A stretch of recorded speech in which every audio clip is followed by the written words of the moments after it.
Record News Rural. Oferecimento. Bradesco, de ponta a ponta é com o Bradesco que o agro conta.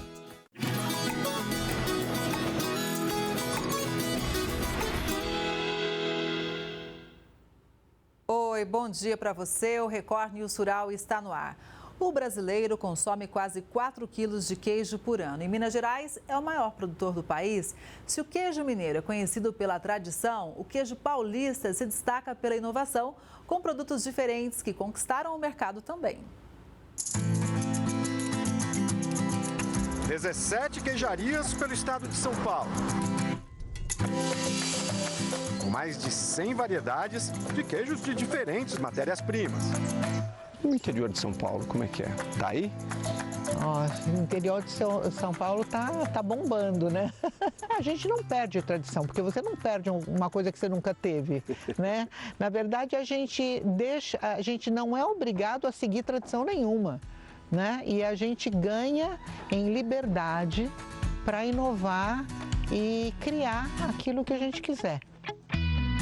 É isso que a ex-professora universitária da capital faz na pequena Joanópolis com suas 120 cabras, bichinhos mansos, curiosos. Todas elas vêm aqui ver o que está acontecendo, conhecer o visitante. Os queijos são premiadíssimos e bem diferentes. Esse aqui, com uma camada de pimenta e formato inconfundível, chama-se Coração em Brasa. Também o cacauzinho.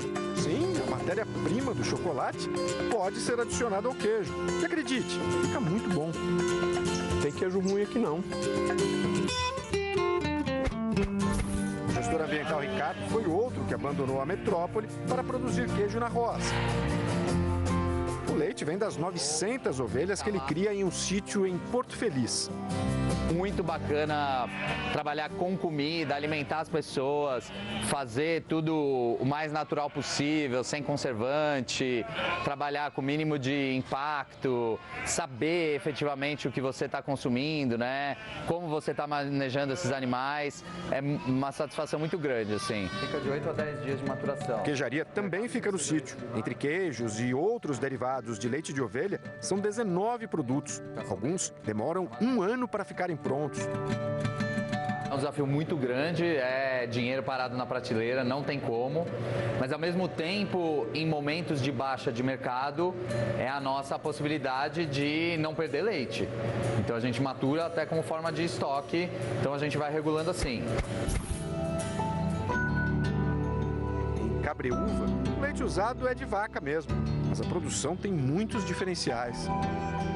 Um dos segredos dessa queijaria está embaixo da terra.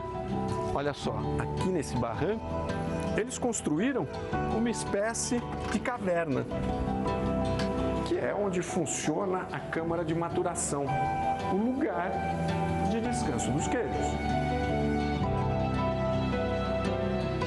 Caverna deve ser uma das técnicas mais ancestrais que a gente tem de isolamento térmico, né? Aqui a gente tem 1,5 metro de terra, né? Então tem a laje, 1,5 metro de terra que está isolando a gente, né? Então não está batendo sol direto na laje. E na terra plantado tem árvores no nosso entorno e aqui em cima, né? Como a gente tampou a caverna, né? Com a terra. Quando faz 35 graus, os 35 graus não estão aqui, né? A terra segura essa temperatura, então é um ambiente naturalmente mais fresco. A gente ainda tem um sistema de refrigeração, mas ele vai passar talvez de 22 graus para 15 graus e não de 35 para 15 graus. O chefe da marca, esse queijão aí, ó, o Sol, em uma peça, dão 100 litros de leite. No processo de prensagem, a massa é envolta em um pano, o que deixa a casca com essa textura diferente. A gente vê aqui a trama do tecido, né? Vê alguns vincos, né? Então é onde o tecido estava dobrado. E isso, né, deixa uma casca linda e também é importante para o queijo em si. Por quê? Porque a gente consegue aumentar a superfície de contato da casca e ela consegue secar melhor, formar uma casca melhor. Érico se preparou trabalhando em queijarias na Alemanha e na Suíça. O estudo do queijo é um ponto em comum entre esses produtores. O que difere são os motivos que levam pessoas como os comerciantes Luzita e Ayrton a trocarem as grandes cidades pelo trabalho no campo. Tudo começou como um hobby há 13 anos, quando o casal comprou essas terras e uma vaca, a Bolinha. Com o leite que a Bolinha produzia, a Luzita decidiu que queria aprender a fazer um queijo. E saiu esse tipo aqui, o Javier. O nome é uma homenagem ao tio de Luzita, Javier, que mora na Espanha. Foi visitar minha família na Espanha. E eu falei pro meu tio, agora eu tenho uma vaquinha. Bem que eu podia aprender a fazer esse queijinho, né? E aí, no outro dia, a gente foi lá na casa de uma outra tia e eu presenciei lá ela fazendo queijo, como que fazia. E falei, olha, eu vou fazer esse queijo no Brasil com o meu leite. E assim aconteceu. Eu cheguei aqui e comecei a fazer o queijo aqui na cozinha de casa. A primeira vaca, a Bolinha, já morreu, mas a comerciante que virou queijeira ainda chama as outras pelo nome. E olha que na fazenda em Ibiúna são 70 cabeças. Uma aqui é a Cláudia, 125. Ah, essa é a Cláudia? É a 125. Outro detalhe muito importante que une os produtores do caminho do queijo artesanal é o amor pelo que fazem. Ailton e Luzita dizem que têm uma família grande. 2 filhos, 4 netos e 13 queijos. Família. E não vai parar por aí, né? Já está nos planos, já tem projetos.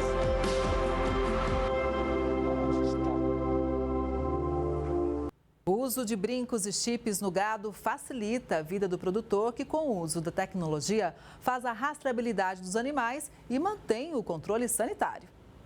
Nossa prosa aqui é para falar de rastreabilidade animal, como é feita, as vantagens e os custos. É mais ou menos isso aí. Nós chegamos aqui agora no curral de manejo. Esses animais aqui estão prontos para terminados, para enviar para venda para clientes aqui no Brasil, também no exterior. E eles vão passar ali dentro num processo de identificação desse brinco, de toda essa tecnologia, que vai nos dar o peso, vai mostrar a vacinação do animal, a origem, informações importantes na hora de comercializar, para dar a certificação. É o que se chama de rastreabilidade do animal. E a coisa começa com o Leonardo e a pionada, incluindo o Zeus e a Laika, cães da raça Blue Heeler, bons no manejo com o gado. Coice? A rotina deles. No meio da história séria, a gente tem também uma questão da linguagem, que é a comunicação, que é essencial. A comunicação do homem, no caso o Leonardo aqui, com o gado. Eles vão apartar ali uma quantidade e vocês vão ver daqui a pouco que eles gritam diferente. Ô Leonardo, como é que é esse grito, hein, rapaz? É um grito, é a voz do peão, né? É o jeito de você trabalhar o gado, pro gado saber que você tá manejando ele, te entender, conhecer, a hora de bambear, a hora de apertar o gado, sempre tem as vozes de você falar, entendeu? Então, é o seguinte, nós vamos fazer aqui, então, uma simulação, beleza? Uhum. Tá pronto? Então vamos lá, o grito apertado. Rapaz, isso é bom demais. Agora o grito bambeado.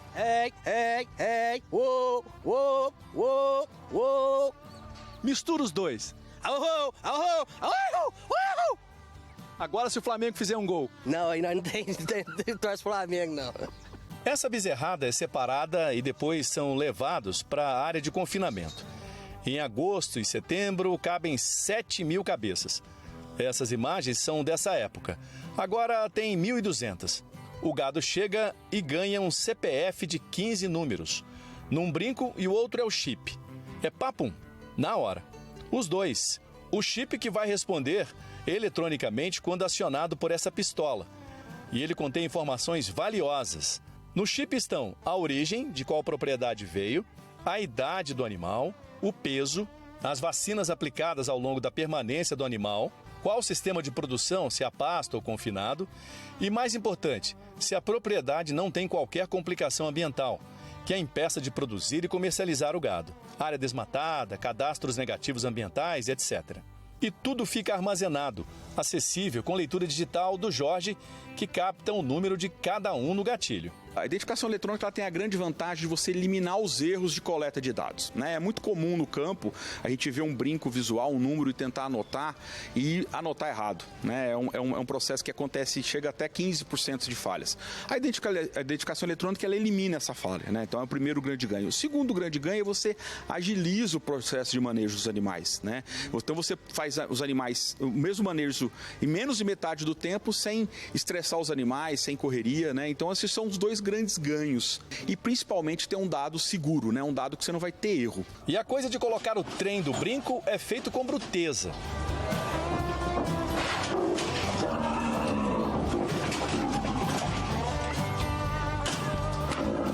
E também em tecnologia.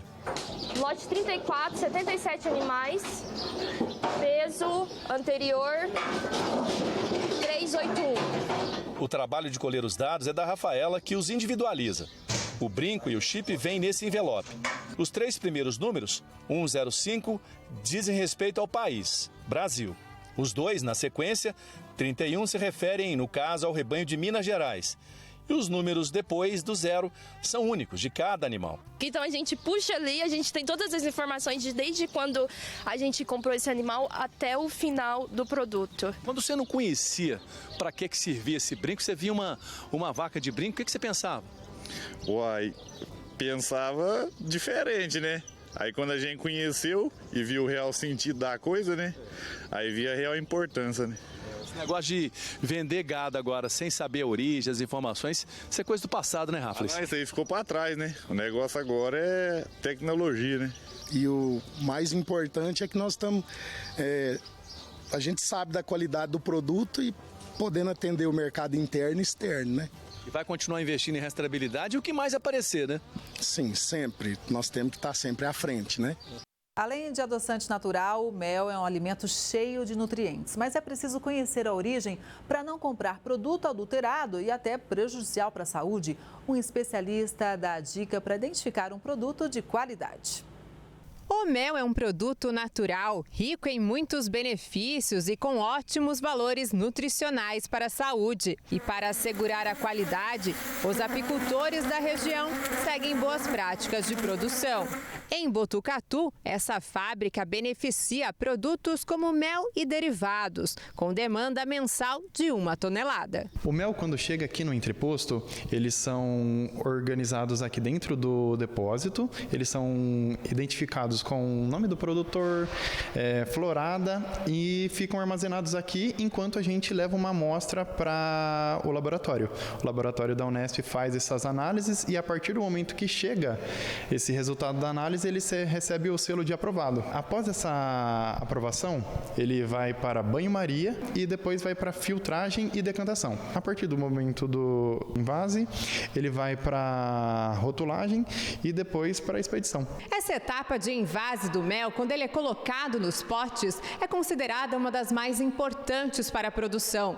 Para evitar contaminações, são utilizadas luvas, touca e máscara. Após esse processo, vem o rótulo para identificar e orientar o consumidor. Esse professor do Departamento de Produção Animal e Medicina Veterinária Preventiva da Unesp de Botucatu explica um teste simples de ser feito em casa para evitar o consumo de mel adulterado. Você pega a amostra de mel que você adquiriu, coloca uma pequena quantidade num copo, tá? E acrescenta o mesmo em água. Mistura muito bem e depois você acrescenta algumas gotas de solução de iodo a 2%. Esse iodo a gente encontra na farmácia. É bem simples. Se houver uma mudança de coloração, quer dizer que tem indicação que aquele mel foi adulterado, principalmente com glucose de milho ou alguma outra fonte. Outra informação muito importante, a gente viu nas imagens que o mel verdadeiro, ele está um pouquinho cristalizado. Todo mel puro, ele cristaliza e esse processo de cristalização, ou ele açucara, como a gente fala no linguajar popular, ele é uma propriedade inerente do mel, que está diretamente relacionada com a origem botânica. Então, aquele conceito de que o mel cristalizou, ele é falso, não é verdade, isso é mito, mas também o fato de cristalizar não significa que ele não pode estar adulterado. São vários tipos de adulteração e falsificação que podem ser prejudiciais ao consumidor. Já tivemos trabalhos avaliando essas qualidades de méis e você encontra, às vezes, altíssimos níveis de coliformes fecais. Então, assim, falta de higiene no preparo. Então, é um problema muito sério. E aí você pode estar adquirindo um produto que é fantástico, que não é o mel, é adulterado, e você pode estar fazendo mal para a sua saúde ou não ter os benefícios nutricionais e terapêuticos que o mel pode ter. A região da Cuesta de Botucatu é responsável por grande parte da produção de mel. Ela representa cerca de 30% a 40% da produção de mel do estado de São Paulo.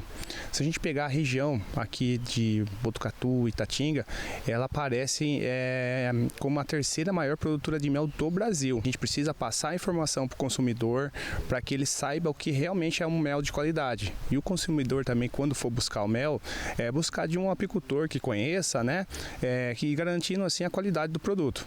Uma das unidades da Embrapa, a instrumentação, completou 40 anos em dezembro. São 4 décadas de pesquisa e muitos projetos em desenvolvimento. A gente sempre fala que a pesquisa vem para facilitar e muitas vezes viabilizar o nosso dia a dia, tanto na cidade como no campo. E para falar um pouco mais sobre isso, a gente está na Embrapa Instrumentação em São Carlos com o José Manuel Marconcini. Tudo bem?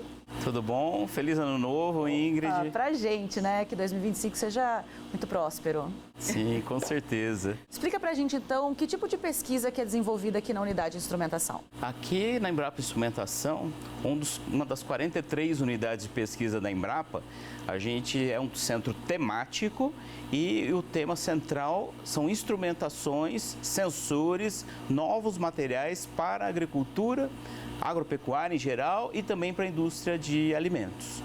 O que nós temos de novidades e coisas que estão aí no nosso cotidiano, né? O que é diferente? Por exemplo, aqui a gente estuda ressonância magnética nuclear, aquilo que a gente vê na medicina, aplicado na agricultura, para fazer novos equipamentos importantes para medição de gorduras, por exemplo, de açúcares em frutas, em sementes. Também estudamos o solo de maneira diferenciada. Para utilizar a agricultura de precisão, a gente usa laser, igual aqueles robôs que estão lá em Marte, fazendo tiros de laser no solo para analisar os elementos químicos. A gente estuda a mesma coisa aqui na Embrapa Instrumentação para fazer análise de solos para os agricultores. E também temos muita coisa de nanotecnologia, coisas que são 1000 vezes menores que o diâmetro de um fio de cabelo e que vão trazer diferenciais para o nosso dia a dia, nos fertilizantes, na proteção de frutas e de alimentos. Então esse é o conjunto de coisas que a gente vem estudando aqui na Embrapa Instrumentação. E isso há 40 anos, né? Porque a Embrapa Instrumentação, essa unidade, completou 40 anos no final do ano. Exatamente. No dia 18 de dezembro de 2024, nós completamos 40 anos. Uma história que começou na USP de São Carlos, com o professor Sérgio Mascarenhas, já falecido, mas que foi um grande construtor de instituições.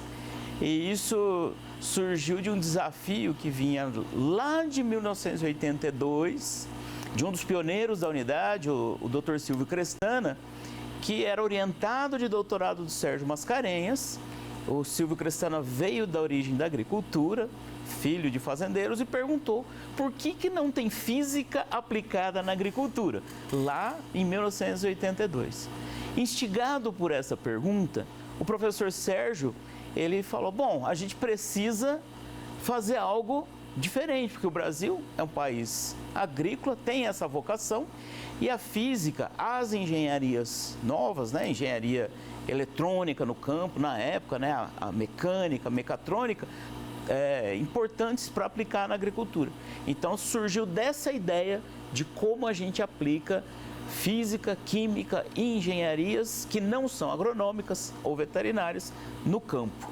E é interessante porque a gente está dentro de um laboratório com equipamentos muito modernos. E aí quando a gente pensa que começou 40 anos atrás, o cenário era diferente. Ah, sim, era muito diferente. Inicialmente, em 1984, a Embrapa Instrumentação começou com um núcleo de apoio, né, a desenvolvimento de instrumentação agropecuária, lá, uma unidade de apoio dentro da Embrapa Pecuária Sudeste, na fazenda Canchim, aqui em São Carlos. E depois de um tempo, conseguiu-se comprar o prédio que aqui onde estamos era a antiga Rádio São Carlos, e aí que começou as atividades nessa unidade onde estamos. Com isso veio uma série de transformações, né? Nos anos 90, conseguiu os recursos para construir o prédio sede, em que foi inaugurado com novas instalações. Foi demolida a antiga Rádio São Carlos, onde trabalhava todo mundo junto, onde tinha um auditório da rádio, e onde era auditório também tinha a parte de torno, oficina mecânica, fazer toda a parte de experimentos também. Então isso foi tendo uma evolução. E quando a gente vê, nos anos 2000, houve grandes projetos em redes nacionais que instigaram a gente em avançar no conhecimento. Um deles foi nanotecnologia, e que esse prédio que nós estamos começou a ser construído em 2006, que é o Laboratório Nacional de Nanotecnologia para o Agronegócio. Primeiro laboratório de nano dedicado à agricultura no mundo na época. A gente na vanguarda, a Embrapa na vanguarda, trazendo inovação na fronteira do conhecimento. Você comentou da parceria com a USP, né, no começo desse projeto, e é importante a parceria com as universidades para o desenvolvimento da pesquisa ainda hoje. Sim, aqui a Embrapa Instrumentação, ela trabalha em um modelo que nós chamamos de multi-usuários. Nós da Embrapa usamos, mas nós temos 3 grandes laboratórios nacionais que dão apoio às pesquisas junto à USP, o FSCar, a várias universidades do Brasil e do exterior. E também a gente faz projetos de pesquisa com empresas. Então, alunos que fazem mestrado e doutorado nas universidades vêm desenvolver pesquisa aqui conosco, assim como nos contratos de parceria com empresas privadas, com indústrias, eles também vêm os pesquisadores e funcionários de empresas para trabalhar dentro desses contratos, desenvolvendo tecnologia no que nós chamamos de inovação aberta. Então, essa é a grande visão que veio lá do professor Sérgio Mascarenhas e pelos demais chefes que passaram, né, nesses 40 anos, a gente construir esse ambiente multiusuário. Perfeito, agora vamos falar de 2025 para frente, né? A partir de agora tem novas pesquisas já, quer dizer, tem muitas pesquisas em desenvolvimento, mas tem alguns projetos que a gente pode destacar, né? Por onde você começaria? Eu acho que é importante a gente destacar grandes projetos nacionais liderados aqui pela Embrapa Instrumentação. Tem um que é custeado pelo CNPq, é um Instituto Nacional de Ciência e Tecnologia, um INCT, na área de circularidade de materiais poliméricos. E isso a gente estuda como os materiais plásticos aplicados à agricultura e em outras áreas, com universidades, outras unidades da Embrapa, como a gente faz com que o uso desses materiais seja adequado, seja dado o descarte certo e a gente passe a ter uma economia mais limpa, né? Então, ao invés de ter uma economia que nós dizemos que é linear, em que você tira a matéria-prima e depois descarta, mas como a gente faz isso ser circular? Depois que eu uso a matéria-prima, como eu aumento o reuso, como posso trabalhar com materiais biodegradáveis, como que isso pode ajudar o meio ambiente? Então, com essa visão de sustentabilidade, tem esse grande projeto liderado pelo pesquisador Luiz Matoso aqui da Embrapa Instrumentação. Também, em grandes temáticas, nós temos um projeto FAPESP temático, que vai desde o mundo quântico até os sistemas produtivos. Então, lá do átomo, falando de química quântica, determinação de análise de solos via laser, toda essa parte diferenciada, como que a gente está acumulando carbono no solo, capturando o carbono que está no ar, via plantas, via gramíneas, e tornando os sistemas produtivos como pecuária. E aí a gente tem a parceria da Embrapa Pecuária Sudeste, da USP, da UFSCar, de universidades que estão em Presidente Prudente, que estão no estado do Paraná também. Todos nós pensando como a gente constrói um sistema produtivo que emita menos metano, no caso do boi, e acumule mais carbono no solo. Ou seja, pensando em produzir com sustentabilidade e tanto carne quanto leite com alta eficiência para nós brasileiros e também para exportar. E também tem um projeto que foi recém-aprovado em 2024, que é um projeto financiado pela FINEP, em que une os 3 laboratórios da Embrapa Instrumentação, o de Agricultura de Precisão, o Laboratório Nacional de Agrofotônica e o Laboratório Nacional de Nanotecnologia, e engloba uma renovação do parque de equipamentos, para vir mais equipamentos modernos e a gente continuar avançando na fronteira do conhecimento. E aí, esse projeto é a integração de tecnologias que nós chamamos de habilitadoras para estudar as mudanças climáticas, os estresses abióticos, que aí envolve aumento de temperatura. Sabe essas ondas de calor que vem e que a gente passa um calorão? As plantas também sofrem, os animais também sofrem. Então, como a gente vai gerar novas tecnologias com física, com engenharias, para auxiliar nesses problemas que estão vindo de falta de água, estresse hídrico, né? E também aumento de temperatura que está vindo aí. Porque sem comida não é bom para nós, né? E as plantas sofrem com isso. A gente precisa entender qual que é o comportamento delas e ter tecnologias para essas mudanças que estão vindo por aí. Eu acho muito fascinante a gente trazer pesquisa para o nosso dia a dia, falar de pesquisa num programa, por exemplo, como é o Record News Rural, porque muitas vezes pode parecer muito distante da nossa realidade. Quando a gente fala de nanotecnologia, quando a gente fala de átomo, de engenharia, de física, de química, mas é isso refletido no nosso dia a dia. Daqui de dentro sai o que a gente está vivendo lá fora. Saem explicações ou então caminhos para melhorar, como o senhor disse, mudanças climáticas, o calor, a chuva fora da hora, a desertificação. Então, a dificuldade do produtor, seja do leite, seja da carne, do grão, enfim, ou de qualquer outro tipo de produção, de hortaliças, enfim, mas é daqui de dentro que podem sair, ou melhor, que estão saindo soluções para que esses problemas sejam minimizados também. Sim, com certeza, né? Esse projeto de integração de novas tecnologias, liderado pelo Cauê Ribeiro, está pensando justamente nisso, como a gente vai fazer essa diferença no futuro, porque a função nossa da pesquisa é antecipar os problemas. Então, aqui, para citar alguns exemplos do que a gente está fazendo e espera lançar em breve, por exemplo, na área de novos materiais e nanotecnologia, lançar hidrogéis que liberem água e fertilizante numa quantidade que mantenha umidade para as plantas e para vários tipos de sistemas produtivos. Então, a gente está estudando não só para as plantas perenes, como laranja, café, que já vinham sendo utilizados, também estudamos para hortaliças, mas também em sistemas produtivos, como o trigo, para fazer o pão, o macarrão, a soja, que vai fazer o óleo de soja e é ração para o frango e para os suínos.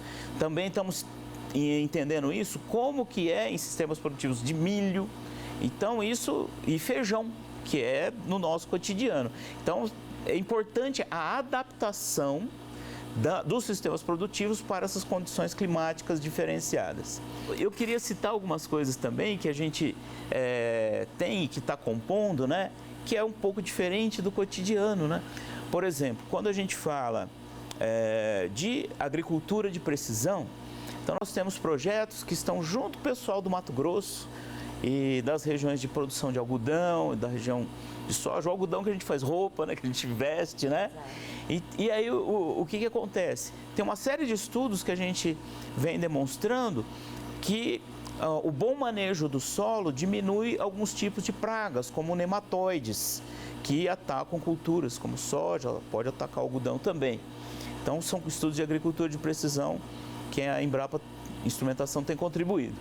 Também como que você planta, quantidade de sementes pela distância, qual que é o melhor sistema de plantio, a gente está estudando isso junto com agricultores, né? Então, isso é um diferencial. Na análise de solos, por exemplo, a gente transferiu a tecnologia desenvolvida aqui na Embrapa para a startup, que nasceu de alunos que estudaram aqui com a gente, e em que a gente faz o quê? Com um tiro de laser, se analisa vários nutrientes que tem no solo, consegue saber qual que é o pH do solo, a textura do solo, e isso em questão de 1 minuto de análise. O equipamento que a gente desenvolveu com eles chama Aglibs e chega a fazer 1.200 análises por dia, e também dá para você medir o quanto que tem de carbono fixado no solo. Então, com isso, qual que é o diferencial? Essa tecnologia dá para o agricultor medir se ele está acumulando carbono, se o manejo dele está importante, se ele precisa jogar mais calcário para um lado do que para o outro, porque você tem a distribuição do cálcio no solo da fazenda e você sabe onde precisa jogar mais ou menos, o nitrogênio, o fósforo, o potássio. Então, isso é ferramenta desenvolvida aqui, à base de laser, que está já ajudando o agricultor. Para você ter noção, Ingrid, nós temos essa empresa que recebeu a tecnologia e paga royalties para a Embrapa disso, né?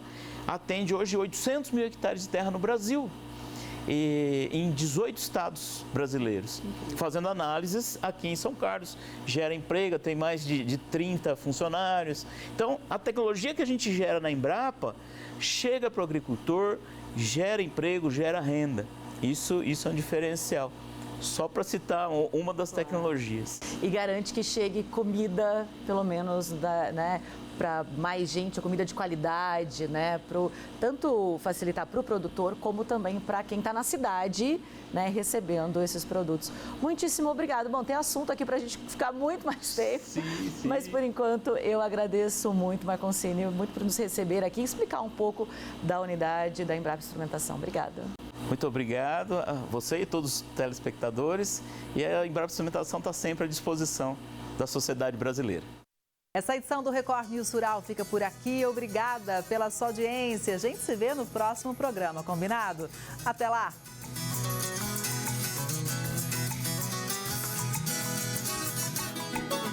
Record News Rural. Oferecimento.